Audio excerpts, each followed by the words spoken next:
Sali Diop Dieng moom nag moo tijji mbir yi Ndeye Sali Diop ginnaaw bi ñu ko dégloo ba noppi am na li nga xam ne moom moo tukkee ci ay mbiram ñu ne fas yéene na sax versé na plus de 57 millions en francs CFA loolee waral mu ñibbi këram. waaw on peut dire que li nga xam ne moo di mbir mi les choses sérieuses quand même. door na depuis li nga xam ne moo di mise en accusation bu résolution bu haute cour de justice bi nga xam ne assemblée nationale aussi jot na ko daal di voté ci loolu aussi ci fàttali dafay ñëwaat rek ci wàllum la constitution en son article 101 bi wax lu jëm ci wàllum haute cour de justice mais également la loi organique bi nga xam ne ci en 2022 10 bi ñëw ci son fonctionnement maintenant je pense que comme ni nga ko waxee moom Ndeye Saly Dieng ak yeneen ci li nga xam ne moo di ay ministre bi assemblée voté la résolution de mise en accusation mbir mi aussi jaar fi mu war a jaar parce que déjà boo demee ci article 20 ba article 27 mu ngi wax ci wàllum procédure ginnaaw bi ko assemblée voté la résolution de mise en accusation daf koy jébbal li nga xam président daf koy jébbal le procureur général mu jébbal ko président le premier président bu cour suprême ginnaaw gi mu jox ko président bu cour d'appel kooku nag moo koy jox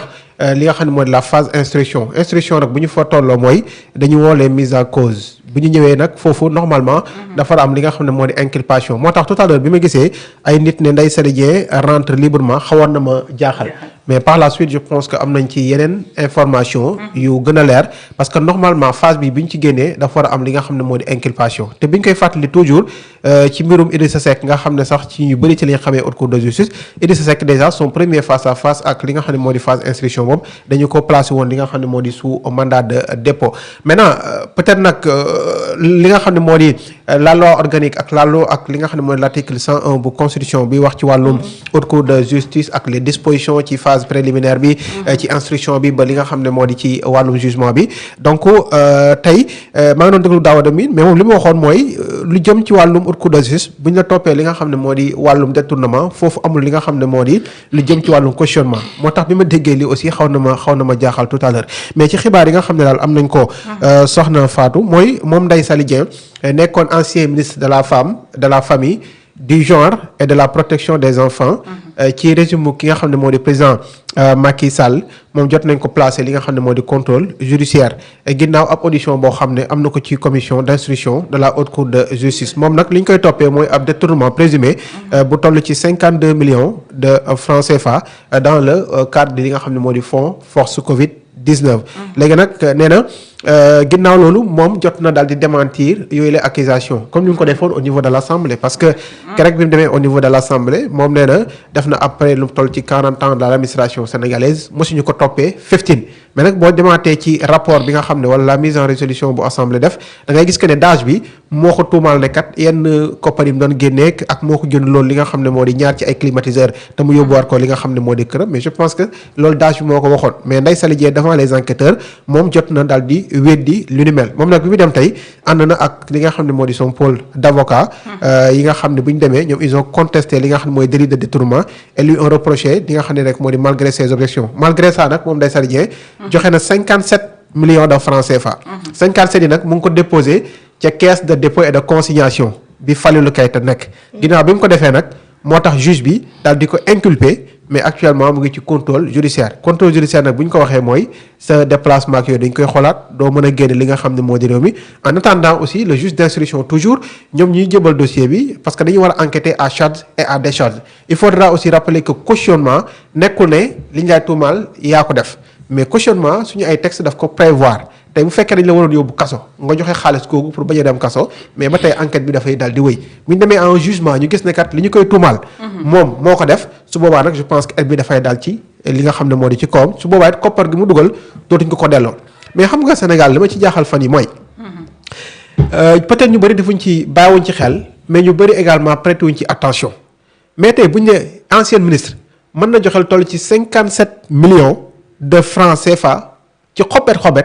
mais loolu war nañ ci poser des interrogations au moment où tey boo demee dans certaines localités amuñu li nga xam ne moo di hôpital bu baax dans certaines localités aussi amuñ tali bu baax tey nit ñi am na kër yoo xam ne boo fa demee du ñu respecter ce qu'on appelle les 3 repas. tey am na hôpital yoo xam ne lal yu baax sax amuñu ko ak li nga xam ne moo di ay scanner et cetera au moment où ñu ne benn ancien ministre wala peut-être benn DG wala benn chauffeur cautionné li nga xam ne moo di ay nangam de millions pour man yaakaar naa ne lii lu ñu war a xoolaat la lu ñu war a saytuwaat la lu ñu war a defaat maintenant nag Ndeye Saly Dieng mu tawoon à l'Assemblée ne dañu koy tuumaal mbirum politique la mais moom liggéey na dans l'administration dans la fonction li jëm ci wàllu li nga xam ne moo di l'administration sénégalaise mosuñu ko tuumal 15 Ndeye Saly Dieng moom tey moo génnee 57 millions de francs CFA ñu koy toppee ci 52 millions de francs CFA loolu aussi quelque part am na lu ci contradictoire tey bu fekkee da ngaa toog ne kat defuma comme ni ko gars yi di waxee jusqu'à l'extinction du soleil da ngay taxaw ne kat defuma laalewuma taqewuma buy jar sax ñu yóbbu la kaso de façon injuste mais ku jël xar mi rek nga ne buum ngaa ngi nii mais je pense que loolu aussi dafay indiwaat justement des interrogations mais comme c'est prévu par nos textes c'est prévu par nos lois également lu jëm ci cautionnement donc lu ñu am rek mooy ba tey présomption d'innocence jëmale ko ci jëmmam donc phase d'instruction bi aussi mu ngi wéy donc on verra bien yeneen passage yi nga xam ne yeneen ministres aussi dinañ ko def ku ci mel ni Mansour Faye ku ci mel ni Ismaïla Madior Fall ku ci mel ni Moustapha Diop nga xam ne jeudi prochain moom mooy jaar également ci boobule commission peut-être on verra bien est-ce que ñoom aussi dañ topp ci li Ndeye Saly Diop Dieng def wala est-ce que ils vont toujours contester li nga xam ne moom di tuumal mais ce qui est clair daal mooy Sénégal au moment où tey dëkk yu bëree bëri ñu ngi ci famine dëkk yu bëree bëri également ñu ngi ci jafe-jafe Ndeye Saly Dieng moom génnee na 57 millions de francs CFA yóbbu ko ca CDC dinañ yóbbuwaat nag ñibbiwaat sa njóobeen tey nekk ab xaleem daal incha allah. mais bokk na ci ñi gën a tuutale li ñu cautionné de. réew mi moom. waaw xaalis ñu ngi génn. 900 kay millions comme moo fi mën a génn comme caution. 930 millions. 57. milliards waaw. milliards yu manqué toog. voilà kon bu 57 millions génnee moom du lu ñu bett. Fatima mu mel ni ñoom préparé wu nañ laataa sax ñu leen di déglu tegaale somme bi nga xam ne moom lañ war a teg ci table yi ngir am liberté. préparé wu nañ. donte ku ci nekk taxaw nga défendre sa bopp. ndax moom Ndeye Saly Diop Dieng keroog ca assemblée nationale. ba ñuy adopté lu ñeel seenub mise en accusation foofee ci assemblée génn na taxaw carrément ne que lii ñu koy tuumaal. defu ko ba wane ne que moom am na ci yax bu mu bokk. tagg boppam ak li nga xam ne wax na ko fi. léegi li ñu mën a rappeler mooy ba tey dañu toll ci phase de réduction des comptes maanaam saytu ñëpp ñoo xamante ni ay ministre lañu woon ñu dénkoon leen ay postes de responsabilité tey ñu doon nekk ci bopp nguur gi tey ñu wutu leen les nouvelles autorités daal di ñëw toog ci li nga xam ne moom mooy nguur gi. Sénégalais yu ci bëri taxaw ne carrément ñoom seenu yitte ak seen mbébét ak li leen ñor mooy maanaam lépp loo xam ne moomeelu askan wi la ñu daal di koy delloo ci gafagab réew gi bokk na ci li nga xam ne jotoon na fi xew mu di fonds force Covid 19. gis nañ ne que ku ci nekk am nga budget boo xam ne tegoon nañu ko sa loxo moom mu nekkoon ca ministère de la femme moom Ndeye Saly Diop Dieng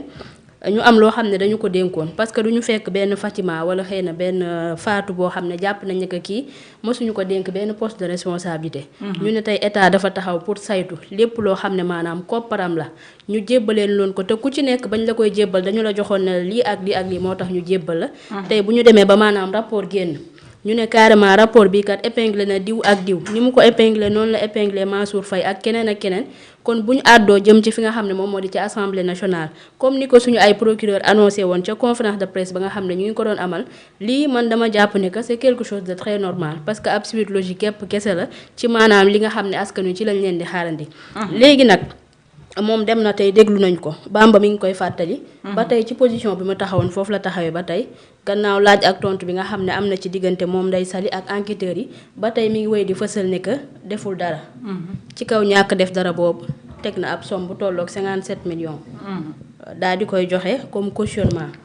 mu dem fi nga xam ne moom moo di ca caisse des dépôts et de consignation léegi li ñu fa mën a jëlee mooy maanaam enquête bi mi ngi wéy di continuer. nit ku nekk dafa am loo xam ne moom la ñu la dénk am contrôle judiciaire ça ne veut pas dire que yow mi libre nga mën nga deltuwaat fi nga xam ne moom mooy sa kër.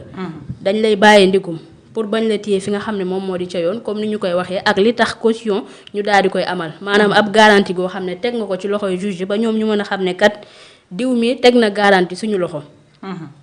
bàyyi la aussi nga jibbi ça ne veut pas dire que defoo cautionner aussi ça ne veut pas dire que defoo léegi nag enquête bi dina woy ju continuer ndax ku ci nekk dafa am lu ñu la dénkoon te defe naa ne bu ñu nee diw rapport épinglé na la saytu ak li nga xam ne moom moo ci war defe naa ne suñu ay enquêteur ku ne xam na ne loolu nekkul loo xam ne daf leen di të. léegi nag ci phase bi la ñuy taxaw tembe def ab seetlu comme ni ñu koy waxee ñu ci bëri dañuy fësal ne que carrément ñun amul lenn loo xam ne mën nañu ko toppee dañu set ñun ñoo àndoon ak Macky Sall di liggéey donte moom responsabilité am ba tey kenn mu ñu ko jëlee ndax ñoom ñëpp ku ci nekk ministère ba nga nekk moom moo la fa teg. léegi nag rôle bi nga xam ne dafay revenir ci ñi ñu tabbees mooy maanaam ñu jël lépp teg ko ci yoon. saytu gi nga xam ne askan wi soxla nañu ko ñu daal di koy amal donte ñu ngi ci voie bi nga xam ne foofee la ñu nekk képp koo xam ne jël nga alalu askan bi comme ni ko Waly Diouf Bodian waxee effectivement loolu laa àndee ak moom.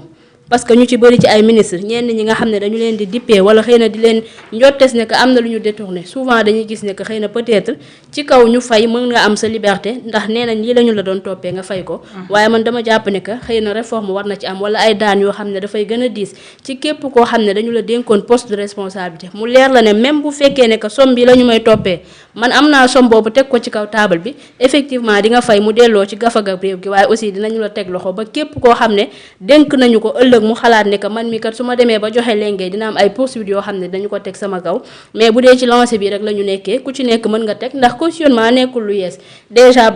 yaa ngi koy wax sànq gis nañ ñu fi bari jaar fi Jéegi Jóob toppee nañu ko li nga xam ne moom mooy 30 millions.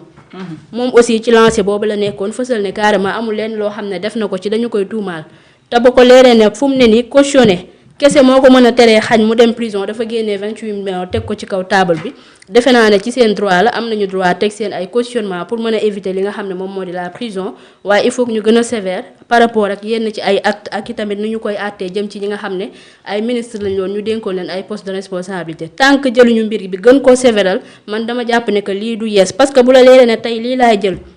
donte poursuite mën na bañ a am bu fekkee ne que da nga tombé ak temps ki nga xam ne moom mooy Macky Sall mu leer la ne ñii dañu jiital politique jiital li nga xamante ni moom mooy maanaam ci mbirum politique tey bu fekkee ne que dama def dara mu leer ma ne tey moom moo jël yéeg ci nguur gi bu ma demee